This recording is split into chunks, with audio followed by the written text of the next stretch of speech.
بسم اللہ الرحمن الرحیم۔ السلام علیکم۔ میں اس گاؤں میں اپنی ایک دوست کی شادی اٹینڈ کرنے آئی تھی۔ جب مجھے عجیب و غریب قسم کا اعلان سنائی دیا، میں نے کہا یہ کیا ہو رہا ہے؟ تو میری دوست نے کہا کہ کسی عورت کے ہاں عجیب سا بچہ پیدا ہوا ہے، سب کہہ رہے ہیں حیوانی بچہ ہے، سب لوگ اسے دیکھنے جا رہے ہیں۔ میں نے کہا حیوانی بچہ؟ یہ تو بہت بڑی خبر ہے، میں بھی جانا چاہتی ہوں۔ اس نے کہا تم جا کر کیا کرو گی؟ میں نے کہا کہ میں بھی بچے کو دیکھنا چاہتی ہوں، ساتھ ہی اس عورت کی کہانی بھی سن لوں گی۔ میری دوست نے کہا اپنے اندر کی صحافی کو یہاں پہ چپ رکھو۔ میں نے کہا نہیں، شادی پہ آئی ہوں تو کیا ہوا، اپنا کام بھی کروں گی۔ میں نے اس بچے کو دیکھا تو میرے قدموں تلے سے زمین بھی نکل گئی۔ میں بری طرح ڈر گئی۔ اس عورت تک جانا آسان نہیں تھا، لیکن پھر اس عورت تک پہنچ گئی تو میں نے اس سے کہا کہ کیا تم مجھے بتاؤ گی کہ یہ سب کچھ کیا ہے؟ اس نے کہا کہ لمبی کہانی ہے۔ میں نے کہا اور اس نے مجھے اپنی کہانی اپنی زبانی کچھ یوں سنائی۔ آج میرے ہاں اولاد ہونے والی تھی اور میں بہت پریشان تھی، کیونکہ پہلے ہی بہت لوگوں نے مجھے دیکھ کے بہت مذاق بنایا تھا۔ سب کہتے تھے ایک ساتھ ہی اس کے 3-4 بچے پیدا ہوں گے۔ ہم لوگ گاؤں میں رہتے تھے، اسی لیے مجھے اس بات کا اندازہ نہیں تھا کہ میں ایک دفعہ اچھی ڈاکٹر کے پاس شہر نہیں گئی تھی۔ بس دائیوں نے ہی مجھے دیکھ کے اندازے لگائے تھے۔ جیسے ہی میرا بچہ اس دنیا میں آیا، ہم سب لوگ حیران رہ گئے، ہمارے منہ سے چیخیں نکلنے لگیں۔ سب مجھے کہنے لگے کہ تم اس کو کیسے پالو گی؟ تم تو اس کو نہیں پال پاؤ گی، بچہ تو ایک ہی تھا لیکن ایسا تھا کہ کیا بتاؤں۔ جیسے ہی میری بہن نے میرے بچے کو دیکھا، اس نے عجیب سی حرکتیں کرنا شروع کر دیں۔ اس نے کہا کہ ارے تم لوگوں کو کیا پتا، ہمارے گھر تو اللہ نے کرم کیا ہے، اب تو ہم امیر ہونے والے ہیں۔ میں نے کہا کیا مطلب، کیسی باتیں کر رہی ہے تو؟ میری بہن نے کہا اب تو تماشا لگے گا، تماشا میں رکھیں گے اس بچے کو اور پیسے کمائیں گے۔ اس نے ہاتھوں سے پیسوں کا اشارہ کرتے ہوئے کہا تھا۔ وہ مجھے ایک نہایت ہی بے رحم عورت لگی تھی، لیکن یہ میری وہی بہن تھی جس نے میرے لیے بڑی قربانیاں دی تھیں۔ پھر آج اسے کیا ہو گیا تھا کہ بچے کو دیکھ کر اس کی آنکھوں میں لالچ صاف نظر آ رہا تھا۔ اس نے کہا ابھی تو فکر ہی نہیں کرو، ساری خدمت کا صلہ تمہیں مل گیا ہے، اب تو ہم گاڑیوں والے بنیں گے، بنگلے ہوں گے ہمارے۔ بچے کو گلے سے لگا کر جب اس نے ایسی باتیں کیں تو سارے گاؤں والے اس پہ حیران ہو گئے اور کانوں کو ہاتھ لگانے لگے۔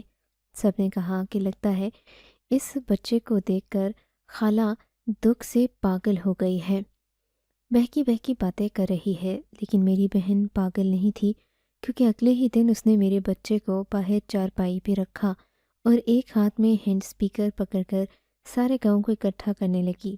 جب میں نے سنا کہ وہ کیا کہہ رہی ہے کہ سارے گاؤں کو اکٹھا کر رہی تھی، تو میرے قدموں تلے سے زمین نکل گئی۔ وہ کہہ رہی تھی کیا ہوا؟ وہ دیکھو، جانور کا بچہ ہے، آؤ دیکھو یہ کس جانور کا بچہ ہے۔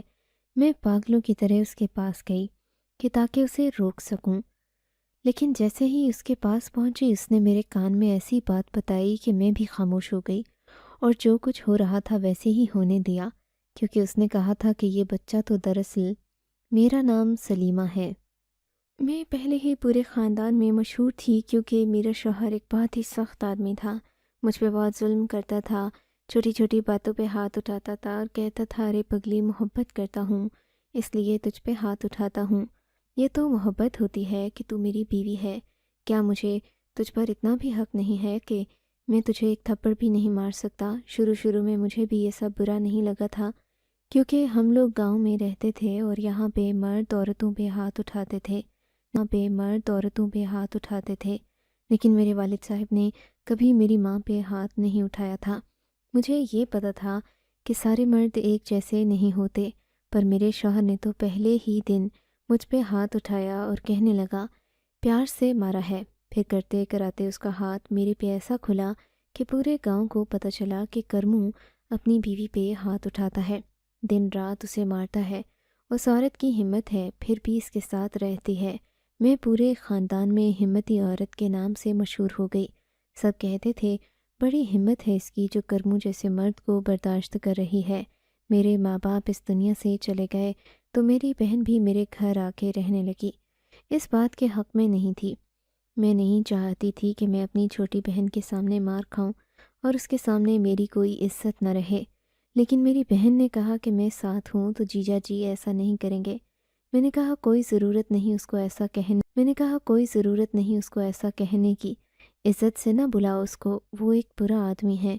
مجھے اپنے شوہر سے بڑی نفرت تھی، لیکن یہ وہ معاشرہ ہے جہاں پہ عورت کو شوہر سے نفرت ہو پھر بھی اسے اس کے ساتھ ہی رہنا پڑتا ہے۔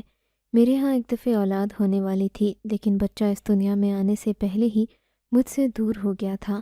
اس کے بعد سے سب لوگوں نے کہنا شروع کر دیا کہ ایسی عورت کے ہاں دوبارہ خوشخبری نہیں آتی، وہ ساری زندگی کے لیے بانجھ ہو جاتی ہے، اور مجھے لگتا تھا کہ لوگ ان کی باتیں سچ ہیں، لیکن مجھے بچے کی کوئی خواہش نہیں تھی، کیونکہ اگر میرا بچہ میرے شوہر پہ چلا جاتا تو پھر کیا ہوتا؟ میرے شوہر نے یہ رشتہ نہ جانے کیوں کیا تھا۔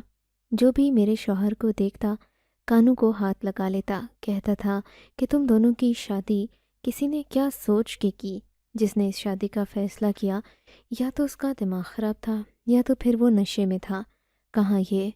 میری بہن کو اس گھر میں آئے ہوئے 2-4 دن ہو گئے تھے، لیکن اس نے میرے شوہر کی شکل نہیں دیکھی تھی۔ میری شادی کو بھی 4 سال ہو گئے تھے۔ اس کے بعد میری بہن میرے ساتھ رہنے کے لیے آئی تھی۔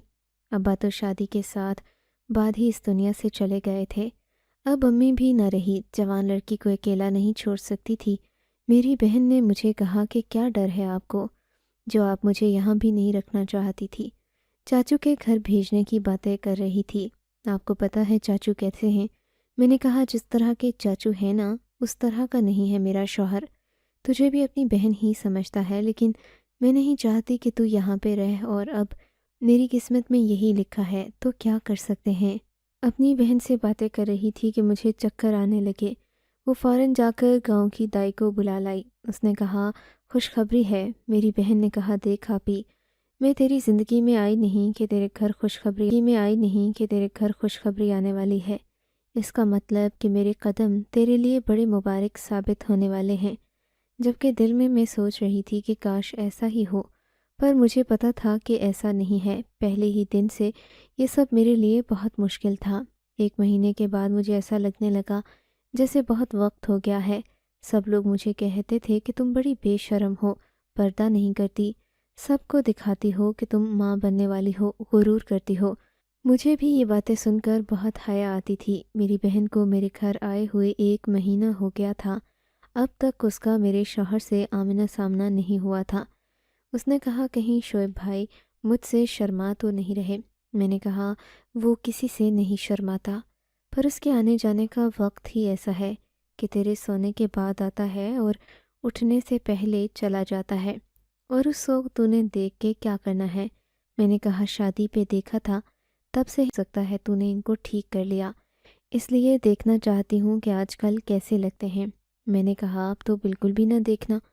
اب میری بہن کو صاف اندازہ ہو گیا کہ میں اپنے شوہر کو اس سے چھپا رہی تھی اور اپنی شوہر کو بہن کے سامنے نہیں آنے دینا چاہتی تھی۔ میری بہن کو ایک دن غصہ آ گیا۔ وہ ویسے ہی کم عمر تھی، جوان خون تھا اس کا۔ کہنے لگی کیوں مجھے اپنے شوہر کے سامنے نہیں آنے دے رہی؟ کیا بات ہے؟ شکی ہو رہی ہے کیا میری طرف سے؟ میں نے کہا کہ الٹے ہاتھ کی چپیڑ ماروں گی نا تو منہ دوسری طرف جا لگے گا۔ تیرے سے شکی ہونا ہے میں نے؟ تو میری بیٹی جیسی ہے۔ اس نے کہا پھر ایسی حرکتیں کیوں کر رہی ہے؟ میں نے کہا میں نہیں چاہتی کہ تو اسے دیکھے، وہ پہلے سے ہی عجیب ہو گیا ہے۔ دراصل بات یہ تھی کہ جب میری شادی میرے شوہر سے کروائی گئی تھی اور جس نے بھی میرے شوہر کو دیکھا تھا ان سب نے اپنے کانوں کو ہاتھ لگا لیا تھا۔ میری شادی میری ماں باپ نے مجبوری میں کروائی تھی۔ خاندانی دشمنی اور قرضداری کا معاملہ تھا۔ جو بھی میرے شوہر کو دیکھتا تھا اللہ اللہ کرتا تھا، کہتے تھے کہ اس سے اچھا اپنی بیٹی کو کسی کنویں میں پھینک دیتے یا جیتے جی اس کو مار دیتے۔ اس شخص سے اس کی شادی کیوں کروائی؟ شادی کے بعد بھی میں نے لوگوں کی بہت باتیں سنی تھیں۔ سب کہتے تھے شعیب لگتا ہے کوئی نیک بندہ تھا، ابھی اس کی اتنی خوبصورت بیوی ہے، تم کوئی بہت ہی بدکے یار اور گنہگار لڑکی تھی، تبھی تمہاری شادی شعیب سے ہوئی ہے، ورنہ اس کے حالات تھے اسے کسی پاگل نے بھی اپنی بیٹی نہیں دینی تھی۔ صرف اتنا ہی نہیں، میرا شوہر ایک عجیب طرح کا انسان تھا، تھپڑ مارے بغیر بات نہیں کرتا تھا، آواز اس کی ایسی تھی جیسے اگر رات کو کوئی بھی اس کی آواز سن لیتا تو ڈر جاتا کہ کون سی مخلوق کی آواز ہے۔ انسانی آواز تو لگتی ہی نہیں تھی۔ اس کا سر اس کے جسم سے اتنا بڑا تھا کہ مجھے کبھی کبھی ڈر لگ جاتا۔ جب مجھے دور سے دکھایا گیا کہ وہ جو آدمی سامنے بیٹھا ہے اس کے ساتھ تمہارا نکاح ہو رہا ہے تو میں وہیں بے ہوش ہو گئی تھی، اور مجھے ہوش اپنے شوہر کے گھر آ کر ہی آیا تھا۔ لیکن پھر سب لوگوں نے مجھے تسلی دی اور کہا کہ رنگ روپ میں کیا رکھا ہے، ہو سکتا ہے دل کا اچھا ہے، اس سے تجھے کوئی بہتری ہو جائے، کچھ اچھا صلہ مل جائے۔ اللہ کہتا ہے کہ اپنے ہم سفر کو صرف اس لیے نہ چھوڑو کہ وہ بدصورت ہے، ہو سکتا ہے اس سے نیک اولاد ہو جائے۔ لیکن جب پہلا بچہ ہوا تو میں سمجھ گئی کہ معاملہ کچھ اور ہی ہونے والا تھا۔ پر اب لوگ بھی عجیب طریقے سے پیش آ رہے تھے، کہہ رہے تھے کہ لگتا ہے اس سے ایک ساتھ اللہ 8 اولادیں دے گا۔ ایک دن میں رونے لگی تو میری بہن نے مجھے تسلی دی۔ اس نے کہا آپ ہی ہو نا، آپ کے ساتھ میں ہوں، اگر 7-8 بچے ہو گئے تو مل کے سنبھال لیں گے۔ میں نے کہا کہ تو نے مذاق سمجھ رکھا ہے، ایک بچے کو سنبھالنا کتنا مشکل ہے۔ اس گھر میں کھانے پینے کی کمی ہے، کچے سے گھر میں رہتے ہیں ہم لوگ، زندگی کی کوئی سہولت نہیں تھی۔ میرے سسرال والے بھی میرا مذاق بناتے تھے۔ میرے شوہر کے ماں باپ تو زندہ نہیں تھے، لیکن بہن بھائی تھے۔ وہ کہتے تھے کہ آپ کے گناہ کی سزا ہے، تبھی آپ کے ساتھ ایسا ہوا ہے۔ مجھے بھی پریشانی ہوتی تھی، مجھے لگتا تھا کہ اگر ہمارے ہاں زیادہ بچے پیدا ہوئے تو میری بہن کبھی بھی میرا ساتھ نہیں چھوڑے گی، اس کا اور میرا جینا مرنا ساتھ ہی تھا۔ پھر وہ تو بہن تھی، وہ نہ کرتی تو کون کرتا، لیکن اس طرح تو ہم دونوں کی زندگی برباد ہو جائے گی۔ میری بہن نے کہا کہ آپ صرف اچھا سوچیں، نہیں تو آپ کے بچے پر اثر پڑے گا۔ پھر وہ دن بھی آ گیا جب میرے ہاں ولادت ہونے والی تھی، لیکن پتہ نہیں میری بہن کہاں چلی گئی تھی۔ صبح سے مجھے نظر ہی نہیں آ رہی تھی۔ یہاں میری حالت خراب ہو رہی تھی۔ مجھے ساتھ والی عورت کو بلانا پڑا، وہ دائی کو بلا کے لائی۔ بچہ گھر میں ہی پیدا ہوا تھا کیونکہ ہم لوگ گاؤں میں رہتے تھے۔ جیسے ہی دائی نے بچے کو دیکھا تو چلا اٹھی، بری طرح سے چیخ رہی تھی، کہنے لگی توبہ توبہ، یہ کیا پیدا ہو گیا۔ وہ تو آدھے معاملات بیچ میں چھوڑ کر ہی بھاگ رہی تھی۔ جب عورت اسے پکڑ کے لائی اور کہا کہ سلیمہ کا کیا قصور ہے، پہلے ہی اس پہ اتنا بڑا عذاب آ گیا ہے، آپ اس کی مدد کریں۔ اس گاؤں میں نے اپنی پوری زندگی میں ایسا بچہ نہیں دیکھا۔ ارے سلیمہ، تو پاگل ہے، لگتا ہے تو نے کوئی گناہ کیا ہے، تیرے گناہ کی سزا ہے، یہ لے پکڑ۔ جب اس نے بچہ میری طرف بڑھایا تو میں بھی پھوٹ پھوٹ کے رونے لگی، اپنی بہن کو تلاش کرنے لگی۔ تھوڑی دیر کے بعد وہ کہیں سے بھاگتی آئی تو سامنے کا منظر دیکھ کے وہ بھی حیران رہ گئی۔ اس کے منہ سے یہ لفظ بھی نکل گیا کہ یہ کیا ہے، جبکہ وہ میرے بچے کی طرف ہی دیکھ رہی تھی۔ جب میری اپنی بہن کا یہ رد عمل تھا تو پھر میرا کیا حال تھا۔ گاؤں والوں نے میرے ساتھ جو کرنی تھی وہ الگ۔ میرے شوہر کا بھی پتہ نہیں تھا کہ وہ کہاں ہے۔ اس کو پتہ ہونا چاہیے تھا کہ اس کے ہاں بیٹا تو پیدا ہوا ہے، لیکن بیٹا پیدا ہوا ہے کہ اب ساری زندگی ہم لوگوں پہ سوالیہ نشان لگایا جائے گا۔ میں نے اپنی بہن کو بچہ پکڑا دیا اور میں نے کہا کہ لے جاؤ اس کو یہاں سے۔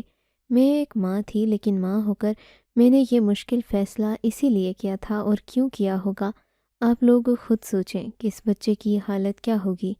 عورتیں بھی رو رہی تھیں اور مجھے تسلی بھی دینے لگیں، کیونکہ انہوں نے دیکھ لیا تھا کہ میں نے بہت بڑا فیصلہ کرنے کا ارادہ کر لیا تھا۔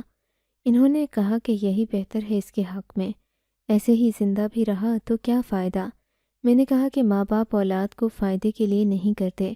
اس نے کہا ہاں، لیکن اس کی اپنی زندگی بھی ایسی ہوگی کہ یہ بعد میں تجھے ہی کوسے گا اور کہے گا آپ نے مجھے زندگی دی ہی کیوں تھی۔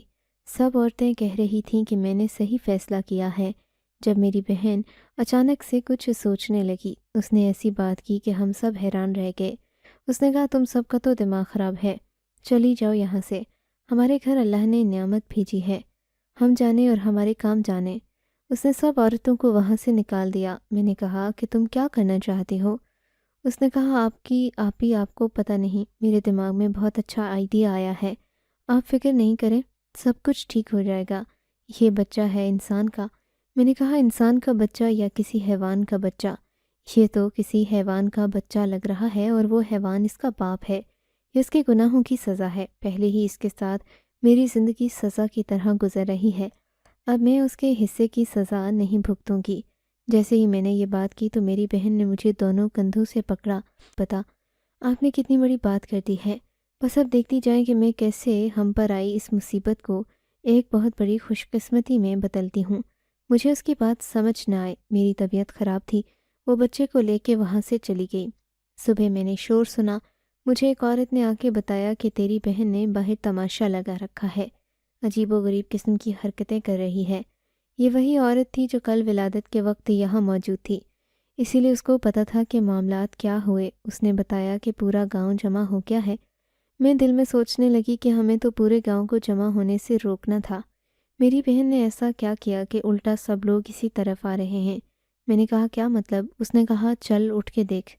میں بمشکل اٹھی اور باہر سے مجھے میری بہن کی آواز آنے لگی۔ اس نے ہاتھ میں ہینڈ اسپیکر پکڑا ہوا تھا جو شاید اس نے چاند کوڑا بیچنے والے آدمی سے تھوڑی دیر کے لیے ادھار لیا تھا۔ اس کے اندر بول رہی تھی، آئیں آئیں دیکھیں یہ کس حیوان کا بچہ ہے یا کس ہوگا، انسانی بچہ نہیں ہے، آ جائیں سب لوگ دیکھیں۔ ہمارے گاؤں میں ہر روز ایک بہت بڑا میلہ لگتا، اسی لیے ہمارے گاؤں میں باقی گاؤں کے لوگوں کا آنا جانا لگا رہتا تھا۔ اس میلے میں کپڑے، جوتے، مرغیاں سب کچھ بیچا جاتا۔ وہاں سے وہ میلہ بہت قریب تھا۔ اس کی آواز میلے کے لوگوں تک جا رہی تھی اور اب وہ لوگ اس طرف آنے لگے۔ سب لوگ بچے کو دیکھ رہے تھے اور حیران ہو رہے تھے۔ اتنا رش لگ گیا کہ میں نے کبھی ایک ساتھ ایسا نہیں دیکھا تھا۔ ہمارے گاؤں میں ایسا کچھ نہیں ہوا۔ میں پاس چلی گئی، میں نے کہا بند کرو یہ تماشا۔ میری بہن نے کہا یہ میری دشمن ہے، کیا کر رہی ہے تو؟ میں نے کہا میرا شوہر بھی پیچھے کھڑا تھا لیکن وہ ایک کمرے کے اندر موجود تھا، پردے کی آڑ سے یہ سب دیکھ رہا تھا۔ یہ بچہ بالکل اس پر گیا تھا، میرا شوہر بھی اسی طرح کا دکھائی دیتا تھا۔ میری بہن نے کہا آپی چپ کر جاؤ اور دیکھو ابھی کیا ہوتا ہے۔ میں نے کہا اور کیا دیکھنا ہے، جو ہو رہا ہے وہ کیا کم ہے؟ تو نے میرے ساتھ اتنا برا کیا، میں نے تجھے اپنی ہمراز، اپنی محسن سمجھا تھا کہ تو میری بہن ہے، سارا معاشرہ میرے ساتھ برا کر سکتا ہے پر تو برا نہیں کر سکتی۔ اور تو نے کیا کیا؟ یہاں پہ تماشا لگا کے کھڑی، میری اولاد کا تماشا لگا کے کھڑی ہے۔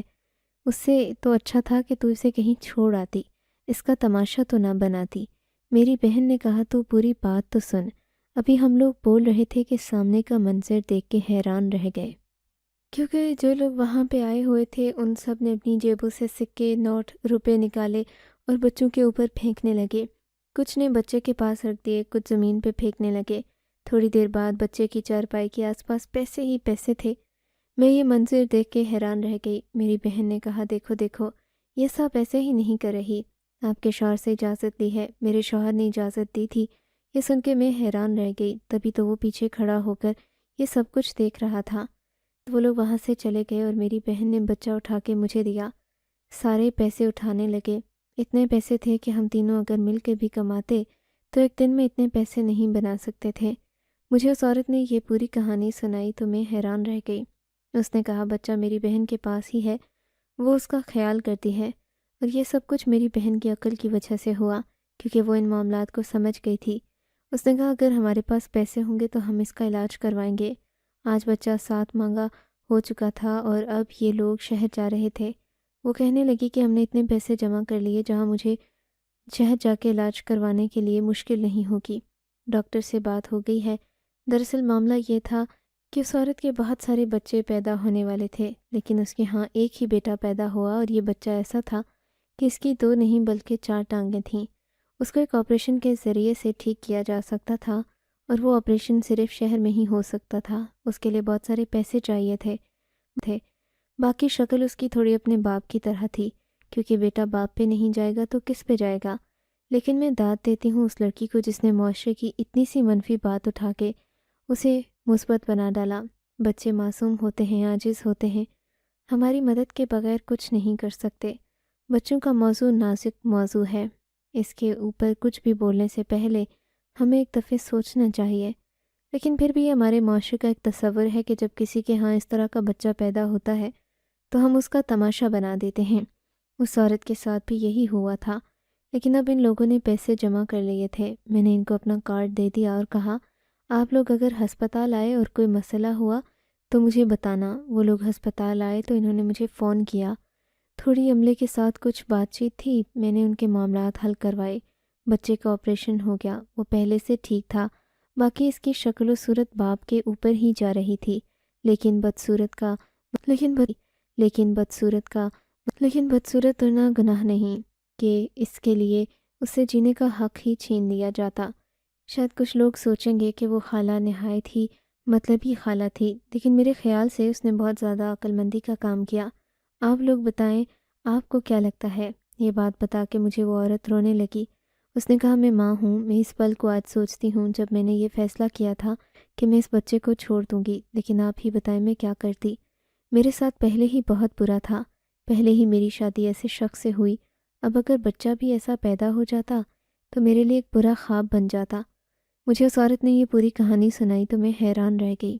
اس نے کہا بچہ میری بہن کے پاس ہی ہے، وہ ہی اس کا خیال کرتی ہے، اور یہ سب کچھ میری بہن کی عقل کی وجہ سے ہوا، کیونکہ وہ ان معاملات کو سمجھ گئی تھی۔ اس نے کہا اگر ہمارے پاس پیسے ہوں گے تو ہم اس کا علاج کروائیں گے۔ آج بچہ 7 ماہ کا ہو چکا تھا، اب یہ لوگ شہر جا رہے تھے، کہنے لگے کہ ہم نے اتنے پیسے جمع کر لیے ہیں کہ شہر جا کے علاج کروائیں گے۔ ہماری ڈاکٹر سے بات بھی ہو گئی ہے۔ دراصل معاملہ یہ تھا کہ اس عورت کے ہاں ٹوینز بچے پیدا ہونے والے تھے، لیکن اس کے ہاں ایک ہی بیٹا پیدا ہوا، اور یہ بچہ ایسا تھا جس کی 2 نہیں بلکہ 4 ٹانگیں تھیں، اور اس کو ایک آپریشن کے ذریعے سے ٹھیک کیا جا سکتا تھا، اور وہ آپریشن صرف شہر میں ہی ہو سکتا تھا۔ یہ کوئی اتنی بڑی بات نہیں تھی۔ اس آپریشن کے لیے بچے کا کم سے کم 6 ماہ سے اوپر کا ہونا ضروری تھا۔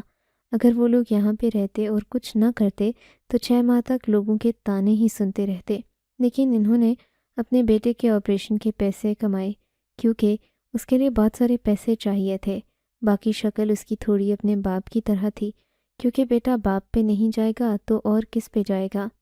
لیکن میں داد دیتی ہوں اس لڑکی کو کہ جس نے اس معاشرے کی اتنی سی منفی بات کو اٹھا کے اسے مثبت بنا ڈالا۔ جمع کر لیے تھے، میں نے انہیں اپنا کارڈ دے دیا اور کہا آپ لوگ اگر ہسپتال آئے کوئی مسئلہ ہوا تو مجھے بتانا۔ وہ لوگ ہسپتال آئے تو انہوں نے مجھے فون کیا۔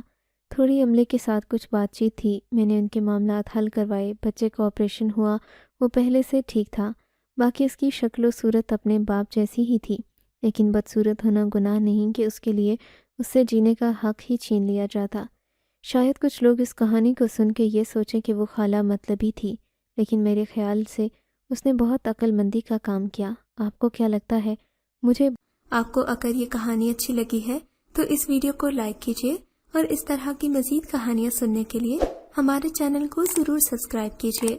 کہانی سننے کا شکریہ۔ آپ سے ملاقات ہوگی اگلی ویڈیو میں، تب تک کے لیے اللہ حافظ۔